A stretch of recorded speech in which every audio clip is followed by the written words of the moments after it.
Welcome back to my spiritual therapy. It's Miss Mocha, your spiritual therapist.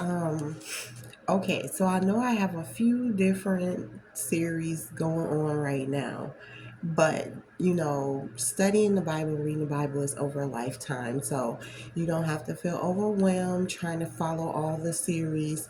You can pick and choose what you want to follow or follow them all because I'm doing the story behind the children of Israel. So that's the 144,000 as a whole. And I'm also doing Psalms. So I'm just coming with, verses and chapters of Psalm. But tonight I want to start doing the series of the story behind the prophets and the prophetess in the Bible. So I'm going to start with Moses. So the story behind Moses is what I'll be starting tonight, and it's going to be another series. I don't know how many parts yet. I'm actually just starting it, so tonight is just part one. But again, don't feel like you got to follow each and every series. You could just pick one and follow it through when you're done and go on to the next one. Or you can follow them all, it don't matter. But I just want to break these down so people know, you know, um, what what the Bible's about, what the people's about, because this is our history. This is our real history. It's not Black history, it's Hebrew history or Egyptian history. So it's good for us to know this. God wants us to know this. And so I'm going to just put it out there. I picked Moses to start with because in one of my videos prior, I was talking about how I was similar to him and how he was a powerful leader that led the Israelites from Egypt into the wilderness and almost to the promised land. So he was a very important person in the Bible. He has like 3 books that were dedicated to him and his journey with the Israelites. So I wanted to start with him because I feel like I'm similar in some ways to him, some traits, and his story is a good story to just learn from, and it shows how God will use anyone to get his job done. No matter what the person looks like, no matter what the person um, has done, no matter where the person's from, all of that. So we're going to jump into Moses's story. And as always, if you hear my cat in the background, please ignore him. He's just trying to get in. He's not. So, all right. So the story of Moses, it comes from chapter 2 of Exodus, the second book of Moses. And this is part 1, his history, who he was. Okay, so pretty much his background started with um, him being born in Egypt, even though he was Hebrew. His parents were Hebrews. They were Levites, which was out of the tribe of Levi. So one of the 12 tribes of the children of Israel. So he was an Israelite, and his parents were married, but again, they were living in Egypt at the time because they were bound as slaves and servants of the Egyptians. And so, because the king of Egypt, so I'm just reading from the notes that I pulled from it. Um, so, because the king of Egypt, Pharaoh, sent an order out for all the sons of the Hebrews be killed that were born, Moses' mother hid him from the Egyptians for 3 months. So while he was a newborn baby, she hid him. And then when she couldn't hide him anymore, she put him in a basket and put him down by the river. And so she basically saved his life from by giving him up so that he wouldn't be killed by Pharaoh and his army. And so she knew that he was a good child, so she just couldn't let them kill him. And so, she put him down by the river, hoping that somebody would find him.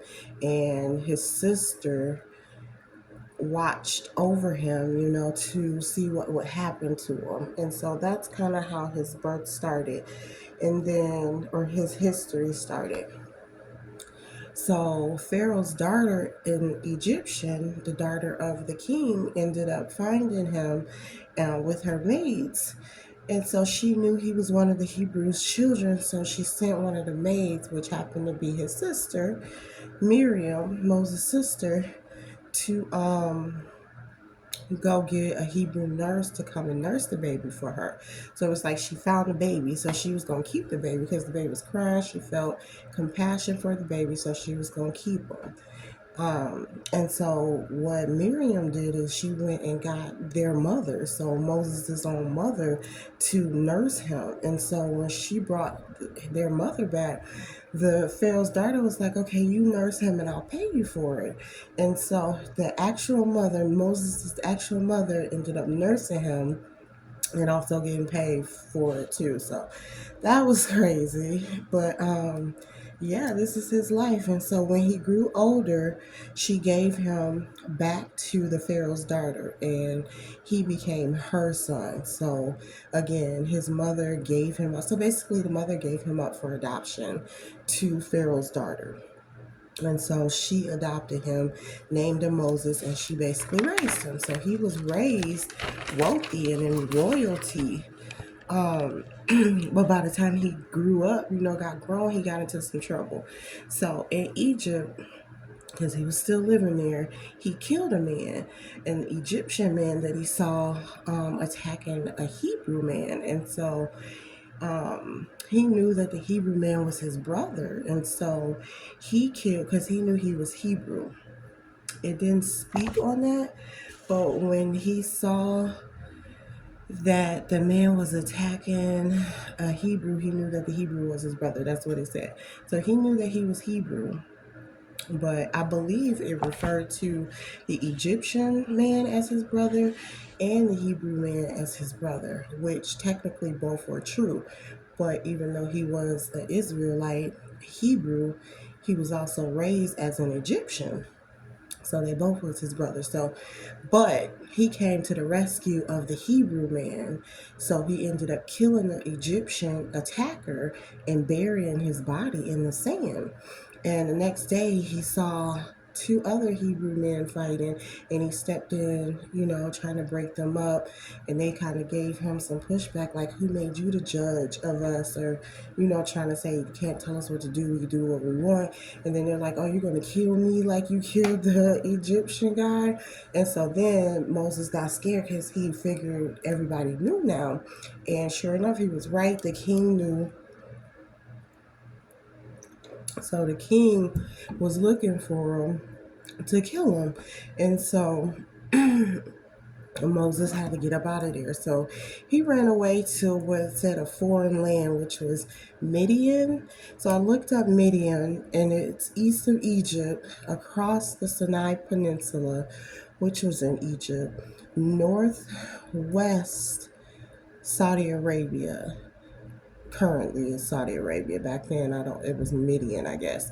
But to give you an idea of where he went from Egypt to Saudi Arabia, and it's next to the Red Sea. And so that's where he tried to, get away from what he did and to not be killed himself.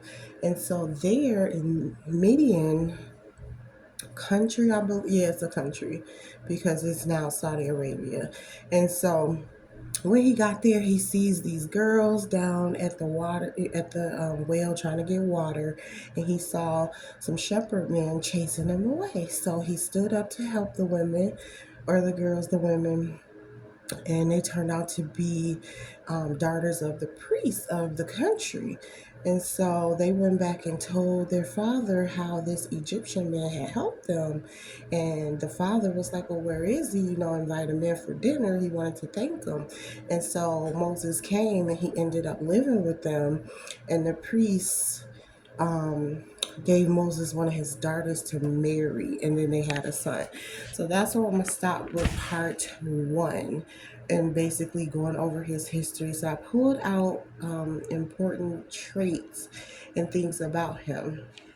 So again, he was a Hebrew Israelite, but he was given up for adoption by his birth parents, which were from the tribe of Levi, because there was an order to kill all the sons in Egypt amongst the Israelites, and so they couldn't keep him. So he ended up being raised by the daughter of the king, by Pharaoh's daughter. So technically, Pharaoh was his adopted grandfather, and so yeah, it's crazy because Pharaoh tried to kill him twice. First, when he was born, because he was a male son, you know.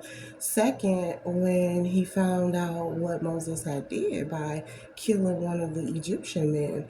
And so Moses' life was on the line twice, but guess what? God, got him up out of that.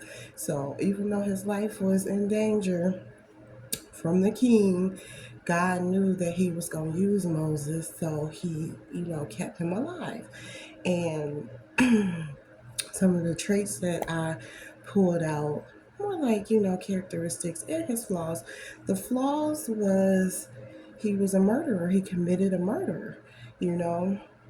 And because of that, he was fearful. He feared, what the king would do to him, murder him because he murdered someone.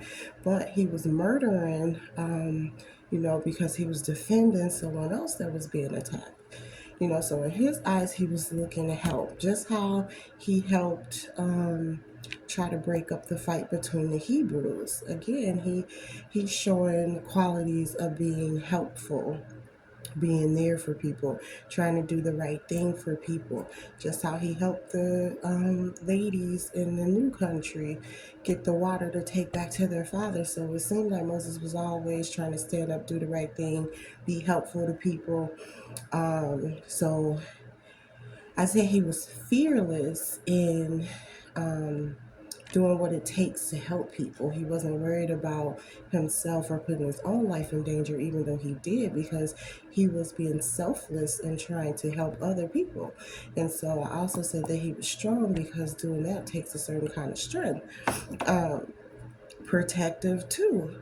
And he seemed to be an overall good man. He married, he had a child, he was trying to do things the right way. So that is the story of Moses. Part one, his history, a little bit of who he was, how he was raised, where he came from, his background.